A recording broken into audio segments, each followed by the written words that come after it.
அங்கொன்றும் இங்கொன்றுமாக நடைபெறும் குற்ற சம்பவங்களை வைத்து தமிழ்நாட்டில் சட்டம் ஒழுங்கு சீர்கெட்டு விட்டதாக வீண் புரளி கிளப்புவதாக முதலமைச்சர் குற்றச்சாட்டு.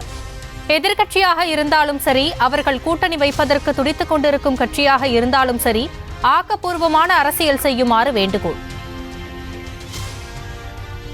சில நேரங்களில் நடைபெறும் தொடர் சம்பவங்களை வைத்து தமிழ்நாட்டில் சட்டம் ஒழுங்கே சீர்கெட்டு விட்டதாக மக்களை திசை திருப்புவதற்காகவே வீண் புரளிகளை கிளப்பாமல் எதிர்க்கட்சித் தலைவராக இருந்தாலும் அவர் கூட்டணி வைக்க துடித்துக் கொண்டிருக்கக்கூடிய கட்சியாக இருந்தாலும்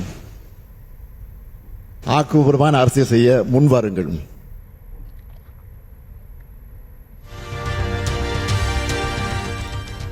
அதிமுக ஆட்சியில் நடைபெற்றது போன்ற கலவரங்கள் தற்போது நடைபெறவில்லை என்று சட்டப்பேரவையில் முதலமைச்சர் சாடல். தமிழ்நாடு அரசின் நற்பெயருக்கும் களங்கம் ஏற்படுத்திவிட முடியுமா என துடிக்கிறார்கள். அதிமுக ஆட்சியில் எத்தகைய கலவரங்கள் நடைபெற்றன என்பது அனைவருக்கும் தெரியும். அதுபோன்ற எந்த கலவரமும் இந்த ஆட்சியில் இல்லை. மாநில துரோக சக்திகளும் தமிழ் மக்கள் துரோக சக்திகளும் சேர்ந்து காவல்துறை மீது இழுக்கு ஏற்படுத்த திட்டமிட்டிருப்பதாகவும் கடும் தாக்கு. கொலை கொள்ளை போன்ற ஒரு சில நிகழ்வுகளை ஊதி பெரிதாக்கி மக்களை வீதியில் வைக்க இரவு பகலாக மக்களின் பாதுகாப்பிற்காக உழைத்துக் கொண்டிருக்கக்கூடிய நம்முடைய தமிழ்நாட்டு காவல்துறைக்கு இழுக்கு ஏற்படுத்த திட்டமிட்டிருக்கிறார்கள்.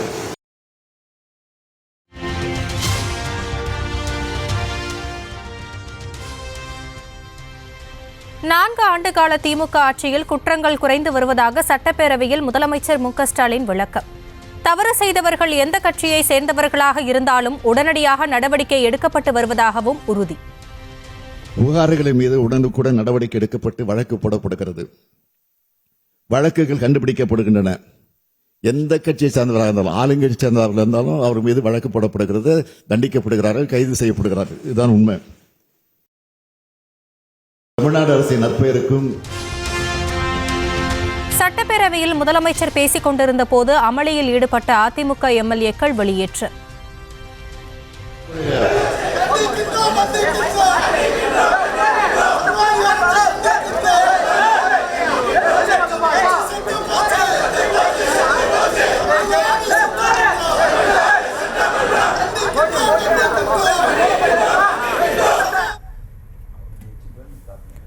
இன்று ஒருநாள் முழுவதும் அவை நடவடிக்கைகளில் அதிமுகவினர் கலந்து கொள்ள முடியாது என்று சபாநாயகர் உத்தரவு. இதுவரை மகளிர் உரிமை தொகை பெறாத தகுதி வாய்ந்த மகளிருக்கு விரைவில் விண்ணப்பிக்க வாய்ப்பு வழங்கப்படும் என்று சட்டப்பேரவையில் அறிவிப்பு. 1,15,00,000 மகளிருக்கு மாதம் 1000 ரூபாய் வழங்கப்படுவதாக சட்டப்பேரவையில் துணை முதலமைச்சர் உதயநிதி ஸ்டாலின் பெருமிதம். தமிழ்நாட்டில் இன்றைக்கு ஒவ்வொரு மாதமும் சுமார் 1,15,00,000 மகளிர் மாதம் 1000 ரூபாய் கலைஞர் மகளிர் உரிமை தொகை திட்டத்தை பயன்பெற்று வருகின்றார்கள். இதுவரை உரிமை தொகை பெற்றிடாத தகுதி வாய்ந்த மகளிர் புதிதாக விண்ணப்பிக்க விரைவில் வாய்ப்பு வழங்கப்படும் என்று மகிழ்ச்சியான செய்தியை நம்முடைய முதலமைச்சர் அவர்கள் அறிவித்ததற்கு இந்த நேரத்தினுடைய நன்றியை நான் தெரிவித்துக் கொள்கின்றேன். உசிலம்பட்டி அருகே காவலர் படுகொலை செய்யப்பட்ட சம்பவம் குறித்து சட்டப்பேரவையில் பிரச்சினை எழுப்பிய அதிமுக எம்எல்ஏக்கள் நினைத்த நேரத்தில் பேசுவதற்கு அனுமதிக்க முடியாது என்று சபாநாயகர் கூறியதை அடுத்து அமளியில் ஈடுபட்டதால் வெளியேற்ற உத்தரவு. பிரதான எதிர்க்கட்சி எந்த குறையும் சொல்லிவிடக் கூடாது என்பதற்காக சட்டப்பேரவையில் இருந்து திட்டமிட்டு வெளியேற்றியிருக்கிறார்கள். எதிர்க்கட்சி பேசுவதை கேட்பதற்கு சபாநாயகரும் ஆளும் கட்சியும் தயாராக இல்லை என்று அதிமுக பொதுச் செயலாளர் எடப்பாடி பழனிசாமி குற்றச்சாட்டு. அவை முன்னவரும் முதலமைச்சர் அவர்களும் சட்டப்பேரவைத் தலைவரும் எங்களை வெளியேற்றுவதிலே குறிக்கோளா இருக்கிறாங்க. அவையில் எங்களுடைய பேச்சை கேட்க அவர்கள் தயாராக இல்லை. ஏனென்றால் பிரதான எதிர்க்கட்சி ஏதாவது குறை சொல்லிவிடக்கூடாது இந்த அரசு மீது என்று திட்டமிட்டு இன்றைய தினம் அவையிலிருந்து எங்களை வெளியேற்றிருக்கிறார்கள். காவலரையே கொலை செய்யும் அளவுக்கு போதைப்பொருள் வியாபாரிகளுக்கு துணிவு வந்திருப்பதாக இபிஎஸ் ஆதங்கம். காவல்துறையை தனது கட்டுப்பாட்டில் வைத்து முதலமைச்சர் மு க ஸ்டாலின் என்ன பதில் சொல்ல போகிறார் என்று கேள்வி. குமாரை வெற்றி கொன்றதற்கும் காவல்துறை தன் கையில் வைத்திருக்கும் முதலமைச்சர் என்ன பதில் சொல்வார் என்று நாங்கள் எதிர்பார்த்தோம். அவருடைய கவனத்தில் கொண்டு வருவதற்காக நாங்கள் செயல்படுத்தினோம். அது மட்டுமல்ல, காவல்துறை இனியாவது காவலராவது காப்பாற்ற வேண்டும் என்ற கருத்தை நாங்கள் முன்வைக்க முயன்றோம்.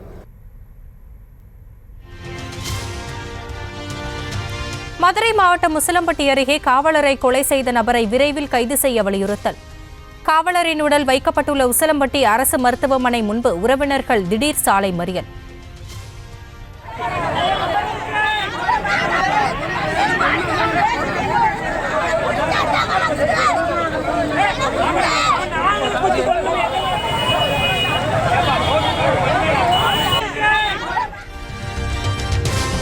டியூட்டியில் இல்லாத போதுதான் காவலர் படுகொலை செய்யப்பட்டதாக சட்டத்துறை அமைச்சர் ரகுபதி விளக்கம். உசிலம்பட்டி அருகே காவலர் படுகொலை செய்யப்பட்ட சம்பவம் தனிப்பட்ட பிரச்சனையால் நிகழ்ந்தது எனவும் பேட்டி. உள்ளே உண்டான பகை சம்பந்தமாக அந்த காவலர் தன்னுடைய டியூட்டியில் இல்லாமல், பணியில் இல்லாமல், தன்னுடைய தோட்டத்தில் இருக்கின்ற பொழுது அவர்களுக்குள்ளே நடந்த ஒரு சம்பவத்தை காவலருக்கே இந்த ஆட்சியிலே பாதுகாப்பு இல்லை என்று சொல்லுகிறார் என்று சொன்னால் இதை விட வெட்கக்கேடு என்னவாக இருக்க முடியும்? ஒவ்வொரு குடும்பமும் நன்றாக வாழ வேண்டும் என்று நினைப்பதுதான் தவேகாவின் அரசியல். தமிழ்நாட்டை சுரண்டி ஒரு குடும்பம் மட்டும் நன்றாக வாழ்வதா என்று தவேக தலைவர் விஜய் ஆவேசம். அரசியல்னா என்னங்க? ஒவ்வொரு குடும்பமும் நல்லா வாழணும்னு நினைக்கிறது அரசியலா? இல்ல ஒரே ஒரு குடும்பம் மட்டும்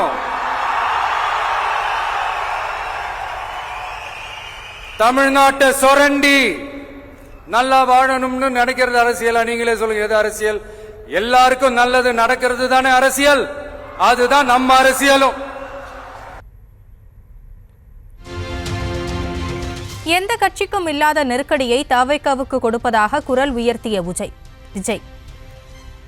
அணை போட்டு ஆற்றை தடுக்கலாம், காற்றை தடுக்க முடியாது, புயலாக மாறிவிடும் என்று எச்சரிக்கை.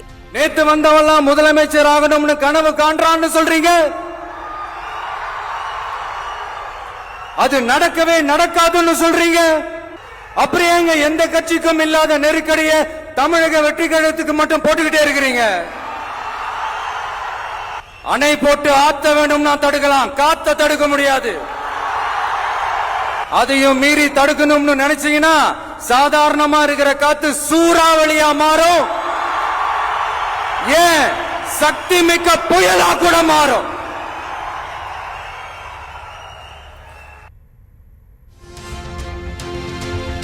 தமிழ்நாடு தமிழர்கள் என்றால் மோடிஜிக்கு ஏன் அலர்ஜி என்று விஜய் கிண்டல். பலருக்கு தண்ணீர் காட்டிய தமிழ்நாட்டை கவனமாக கையாளுமாறு வாணி. ஓட்டுக்காக காங்கிரஸ் கூட தேர்தல் கூட்டணி, கொள்ளையடிக்கிறதுக்காக உங்களோட, அதாவது பாஜகவோட மறைமுக அரசியல் கூட்டணி. இப்படி உங்க பேரை சொல்லியே மக்களை ஏமாத்துறதும், உங்க பேரை சொல்லியே மக்களை பயமுறுத்துறதும், இப்படி இந்த கரப்ஷன் கபடதாரிகளுக்கு மறைமுகமாக உதவும் உங்க அரசுக்கு ஏஞ்சி தமிழ்நாடு தமிழர்கள்னாலே அலர்ஜி. தமிழ்நாட்டை கொஞ்சம் கேர்ஃபுல்லா ஹேண்டில் பண்ணுங்க சார். ஏன்னா தமிழ்நாடு பல பேருக்கு தண்ணி காட்டின ஸ்டேட் சார், பல பேருக்கு தண்ணி காட்டின ஸ்டேட் சார். பார்த்து சார், பார்த்து செய்யுங்க சார், மறந்துடாதீங்க சார். தவேகாவின் வெற்றியை தடுத்து விடலாம் என்ற பகல் கனவு ஒருபோதும் மெய்ப்படாது. தவேகா திமுக இடையேதான் தமிழகத்தில் போட்டி எனவும் விஜய் திட்டவட்டம். அரசியல் சூறாவளியையும் தேர்தல் சுனாமியையும் தடுப்பார் எவர். அப்படிதான் எம் மக்களுக்கான அரசியலையும் அந்த வெற்றியையும் யாராலும் தடுக்க முடியாது. அப்படி தடுக்கணும்னு நினைக்கிறவங்களோட கனவு ஒரு நாளும் மெய்ப்படாது. ரெண்டே ரெண்டு பேருக்கு நடுவுல தான் போட்டியே. ஒன்னு டிவிகே, இன்னொன்னு டிஎம்கே.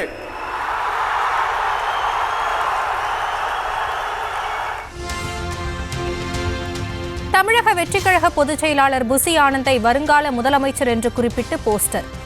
தான் அப்படி எந்த போஸ்டரையும் ஒட்டவில்லை என்று ஈசிஆர் சரவணன் விளக்கம். இப்போதான் அந்த போஸ்டர் நானே இப்போதான் பார்த்தேன். அந்த விஷயம் அந்த மாதிரி கீழ்த்தரமாக நாங்கள் பண்ணவே மாட்டோம். எங்களுக்கு தெரிஞ்சாலும் தளபதி அவர்கள் மட்டும்தான், கழக தலைவர் மட்டும்தான். அப்படி இருக்கும்போது நான் 30 ஆண்டுகளாக பயணிச்சு வரும்போது இந்த மாதிரி விஷயங்களை என் மேலே இருக்க காழ்ப்புணர்ச்சிலையோ இல்லை மாற்றுக் கட்சி சேர்ந்தவர்களோ யாராவது இது மாதிரி கூட பண்ணியிருக்கலாம். ஆனால் எனக்கு இந்த போஸ்ட்டுக்கு எந்த ஒரு சம்மதம்ன்றதுனால தெரிவிச்சுக்கிறேன். குடிபோதையில் ஏற்பட்ட தகராறில் காவலர் கொலை செய்யப்பட்ட சம்பவம் அதிர்ச்சி அளிப்பதாக பாமக தலைவர் அன்புமணி வேதனை. தமிழ்நாட்டில் மதுக்கடைகளை மூடவும் சட்டம் ஒழுங்கை பாதுகாக்கவும் தமிழக அரசு உடனடியாக நடவடிக்கை எடுக்க வலியுறுத்தல்.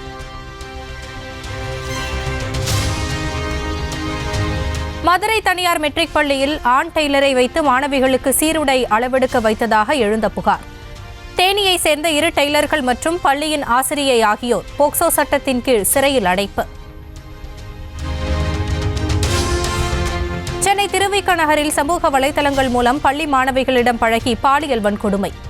ஆபாச விளையாட்டை சமூக வலைதள பக்கத்தில் லைவ் டெலிகாஸ்ட் செய்து பணம் வசூல் செய்ததாக அதிர்ச்சி தகவல்.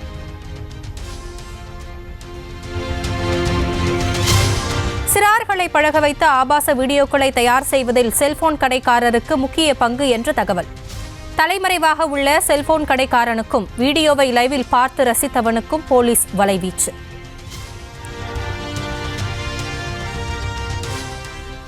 கடந்த 24 மணி நேரத்தில் தமிழகத்தில் ஓரிரு இடங்களில் அதிகபட்ச வெப்பநிலை 2 முதல் 4 டிகிரி செல்சியஸ் உயர்வு. ஒரு சில இடங்களில் அதிகபட்ச வெப்பநிலை 1 முதல் 2 டிகிரி செல்சியஸ் வரை உயரக்கூடும் என்று வானிலை மையம் கணிப்பு. அமைச்சர் மா சுப்பிரமணியன் மீதான நில அபகரிப்பு வழக்கை ரத்து செய்ய உயர்நீதிமன்றம் மறுப்பு. குற்றச்சாட்டுகளை பதிவு செய்து விசாரணையை தொடர சிறப்பு நீதிமன்றத்திற்கு உத்தரவு.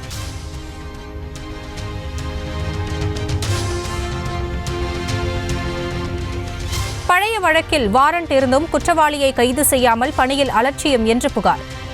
மதுரை கூடல்புதூர் காவல் ஆய்வாளர் பாலமுருகனை சஸ்பெண்ட் செய்து காவல் ஆணையர் உத்தரவு. பட்டா கேட்டு ஆன்லைனில் விண்ணப்பிக்கும் போது சம்பந்தப்பட்டவர்களை அழைத்து விசாரிக்காமல் கோரிக்கையை நிராகரிக்கக்கூடாது. உத்தரவு நகலை அனைத்து மாவட்ட ஆட்சியர்களுக்கும் அனுப்ப பதிவுத்துறைக்கு உயர்நீதிமன்ற மதுரை கிளை ஆணை.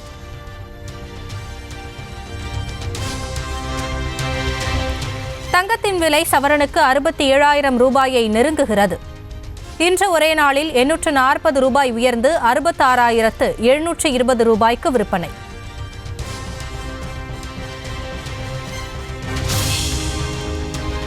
சென்னையில் 1 கிராம் ஆபரண தங்கம் 8,340 ரூபாய்க்கு விற்பனை. ஒரே நாளில் தங்கம் விலை கிராமுக்கு 105 ரூபாய் உயர்ந்தது.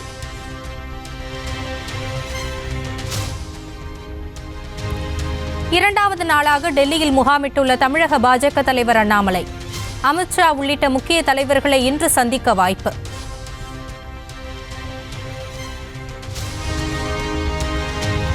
ஆந்திராவில் உள்ள கண்டலேறு அணையில் இருந்து வினாடிக்கு 800 கன அடி வீதம் நீர் திறப்பு.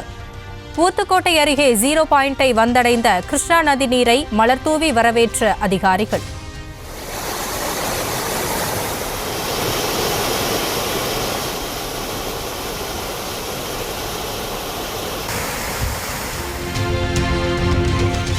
எல்பிஜி டேங்கர் லாரி உரிமையாளர்கள் 2வது நாளாக வேலைநிறுத்த போராட்டம். தென் மாநிலங்களில் எரிவாயு தட்டுப்பாடு ஏற்படும் அபாயம்.